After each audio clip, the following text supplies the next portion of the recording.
Mary Hughes, Comisiynydd Iaith Gymraeg. Ni wedi clywed ychydig am y bartneriaeth arbennig yma sydd gyda chi gyda'r Comisiynydd Plant Sally Holland.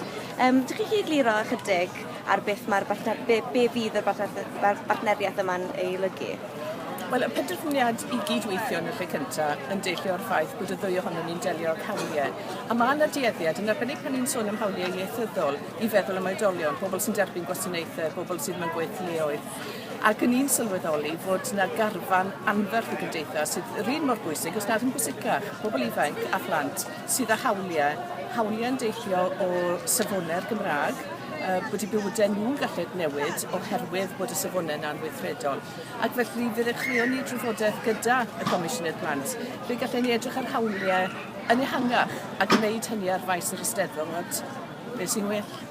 A Sally Holland, chi wedi dechrau'r cydweithio yma gyda Comisiynydd yr Iaith. Pa mor bwysig yw i chi a i hawliau plant yn gyffredinol? Wel, mae yna llawer o hawliau gyda plant wrth gwrs, ond mae un sy'n pwysig hefyd i hybu heddi ydy'r hawl i siarad i iaith ei hun.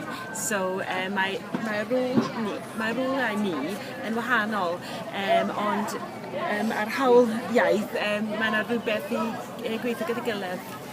A y bartneriaeth yma, ydy hynny'n golygu bydd yr hawliau iaith i blant yn rhywbeth sydd yn gryfach, falle? Yn cryfhau, a dwi'n credu bod clywed llais plant fan hyn ar faes Eisteddfod wedi bod yn bwysig iawn i'r ddwy ohono ni. Mae yna dueddiad i ni'n dwi'n cael yn gweld yn treithi, ond wythnos yma ni wedi clywed plant yn sôn am eu hawliau, ac ni wedi gweld lle mae plant yn teimlo bod eu hawliau nhw falle ddim mor gryf. Mae chwaraeon yn dod trwyddo, pobl ifanc hŷn yn sôn am yr angen i gael addysg bellach trwy gyfrwng Gymraeg. So felly mae'r negeseuon yna'n bwysig iawn i ni i ddeall yn rôl ni fel Comisiynydd.